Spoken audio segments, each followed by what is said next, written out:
माता लक्ष्मी को सबसे ज्यादा प्रिय प्रसाद कौन कौन सा होता है? जल्दी बोलो जरा, जल्दी से बताओ। माता लक्ष्मी का प्रिय प्रसाद कौन सा है? कोई कहेगा खीर, कोई कहेगा सीरा हलवा, कोई कहेगा सिंघोड़ा, कोई कहेगा सीताफल, कोई कहेगा फल। पर माता लक्ष्मी के लिए सर्वश्रेष्ठ अगर कोई पकवान है, माता लक्ष्मी के लिए अगर सर्वश्रेष्ठ यदि कोई भोग है, अगर कोई ने किसी दीपावली के दिन अगर लक्ष्मी जी को शहद का यदि भोग लगाया है तो उसके घर में कभी गरीबी नहीं आ सकती, वो उन्नति की ओर बढ़ता है। अब दुनिया के लोग क्या करते हैं? दीपावली के दिन पकवान बनाते, गुजिया बनाते, चक्की बनाते, बर्फी बनाते, लड्डू बनाते, बाजार से मिठाई लाते, पकवान बनाते, खीर बनाते, हलवा बनाते। दुनिया का सारा भोग माता लक्ष्मी को दीपावली के दिन लगाते हैं, पर बहुत कम लोग होते हैं जो लक्ष्मी जी को शहद का भोग लगाते हैं। मेरे हिसाब से तो यहां भी जितने बैठे होंगे इसमें भी कुछ ही होंगे गिने चुने। के आसपास के क्षेत्र में जहां भ्रमण करोगे वहां कहीं ना कहीं एकांत में तुम्हें शिव जरूर मिलेंगे। कहीं पिपलेश्वर, कहीं गंगेश्वर, कहीं हाटकेश्वर के रूप में बाबा बैठा हो। भक्तों के कल्याण। लक्ष्मी जी का मन नहीं लगाता घोड़े पर, उनका ध्यान चले गया अश्व पर। अश्वमेध यज्ञ का अश्व एक क्षण के लिए बैकुंठ जाता है। अशोक सुंदरी पर चढ़ाया गया जल, जब शिव जी पे चढ़ाते चढ़ाते जल को अशोक सुंदरी पर चढ़ा देते हैं तो वो जल पितरों के पास जरूर जाता। जैसे अपने कोई कामना करते हैं, अपना कोई काम नहीं हो रहा, कोई प्रॉपर्टी अटक गई, कोई कार्य अटक गया, कोई पैसा अटक गया, कोई लक्ष्मी अटक गई, तो अपन 5 जगह पर जल चढ़ाना चालू कर देते हैं। कितनी जगह पर जल चढ़ाते हैं? 5 जगह। जब अपना कोई पैसा अटक जाता है, कोई कार्य अटक जाता है, कोई फाइल अटक जाती है, कोई काम नहीं होता, तो 5 जगह पर जल चढ़ाना प्रारंभ कर देते हैं। पहला, ये शिवलिंग जलाधारी, बीच में अशोक सुंदरी का स्थान। 5 जगह पर हम जल चढ़ाना प्रारंभ कर देते हैं जब कोई काम अटकता। पहला गणेश जी के स्थान, दूसरा षडानंद कार्तिकेय का स्थान, तीसरे नंबर पर अशोक सुंदरी का स्थान, चौथे नंबर पर जलाधारी के चारों तरफ, और 5वां शिवलिंग का स्थान। जब हम यहाँ से जल चढ़ाना चालू करते हैं, फिर जल को यहाँ चढ़ाते हैं, फिर मध्य चढ़ाते हैं, फिर जलाधारी पर चढ़ाते हैं, उसके बाद शिवलिंग पर हम जल चढ़ाते हैं, और धीरे धीरे जल चढ़ाकर अपनी जब कामना कहते हैं, कितना भी कहीं पर भी पैसा अगर अटका होता है, 3-4 महीना अगर लगातार रोज जल चढ़ा है तो बाबा रास्ता खोज ही देता है, वो आता ही। चाहे कोई कंपनी में अटक गया, कोई कहीं अटक गया, या कोई फाइल अटक गई, या कोई कार्य अटक गया, तो बाबा सुनता है, निकालता जाता। बस आपका विश्वास दृढ़ होना चाहिए, आपका भरोसा दृढ़ होना चाहिए।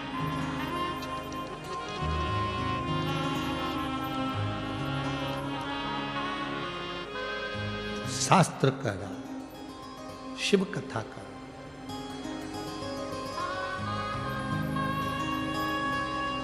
लक्ष्मी जी का ध्यान अश्व पर, घोड़े पर लक्ष्मी का ध्यान। कभी कभी ध्यान भटक जाता है,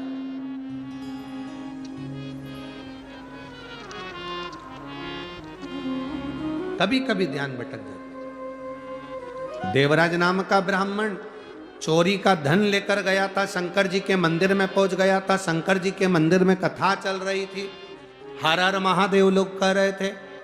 देवराज का मन नहीं लगा, उसका मन केवल चोरी के सामान पर था, और शरीर में जो ताप पड़ रहा था, शरीर में जो बुखार आ रहा था, ताप बढ़ रहा था, उस पर उसका ध्यान। शरीर में कष्ट बढ़ता है, कष्ट बढ़ता है, तो व्यक्ति की भूख समाप्त हो जाती है। शरीर में जब बुखार बढ़ा, ताप बढ़ा, दो चीजें अपने अंदर उतार कर रखना। एक, जब अश्वमेध यज्ञ के अश्व को छोड़ा जाता है तो वो एक क्षण के लिए बैकुंठ में आता है। उसी तरह जब हम देवाधिदेव महादेव को एक लोटा जल समर्पित करते हैं, शंकर भगवान को जब हम जल चढ़ाते हैं और थोड़ा सा जल चढ़ाने के बाद जब हम अशोक सुंदरी वाली जगह पर जल को समर्पित करते हैं, अशोक सुंदरी वाली जगह आपको मालूम है ना, अशोक सुंदरी की जगह सबको ज्ञात है। तो अशोक सुंदरी वाली जगह पर हम जल को समर्पित करते हैं। शिव जी को जल चढ़ाने के बाद अशोक सुंदरी की जगह पर जब हम जल को समर्पित करते हैं तो जैसे अश्वमेध यज्ञ का अश्व एक क्षण के लिए बैकुंठ जाता है, उसी तरह शिव जी को चढ़ाया हुआ जल जब अशोक सुंदरी पर हम 2 बूंद भी अगर चढ़ा देते हैं, शिवलिंग पे चढ़ाने के बाद अशोक सुंदरी पर चढ़ा देते हैं, तो वो जल, हमारा चढ़ाया हुआ जल का भाग पितृलोक में जरूर जाता है। तो पितृलोक में जरूर जाता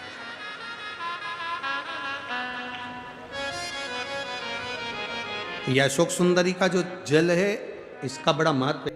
और दीपावली की जो 5 दिवसीय पूजन आप कर रहे हैं, उसमें जो पूजन आपने थाली में रखकर करी है, जिसमें 2 सिक्के चांदी का और अपना सादा सिक्का रखकर उसको बांधकर जो पूजन करी है, उसी थाली में वापिस आज 1 कमलगट्टा, 1 हल्दी की गठान, 1 अमरबिल का टुकड़ा और घी के 5 दिए लगाइए। माता लक्ष्मी को पूजन कर कर कंकु, हरौली, हल्दी, मौली, चंदन, चावल, मेहंदी, अबीर, गुलाल, लाल पुष्प आदि से पूजन कर कर माता की आरती करिए भोग लगाकर।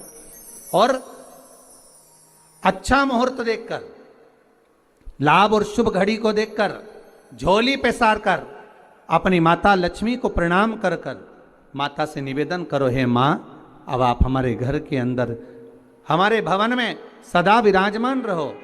और माता को अपनी झोली में वो 2 सिक्के जो रखे हैं उसको झोली में डाल लीजिए। 1 कमलगट्टा, 1 हल्दी की गठान, 1 अमरबिल का टुकड़ा अपनी झोली में डाल लीजिए और वहाँ से चौकी को, पाटे को हटा दो, थाली को हटा दो और थोड़ा सा हाथ में जल लेकर वहाँ पर पोंछा फेर दो।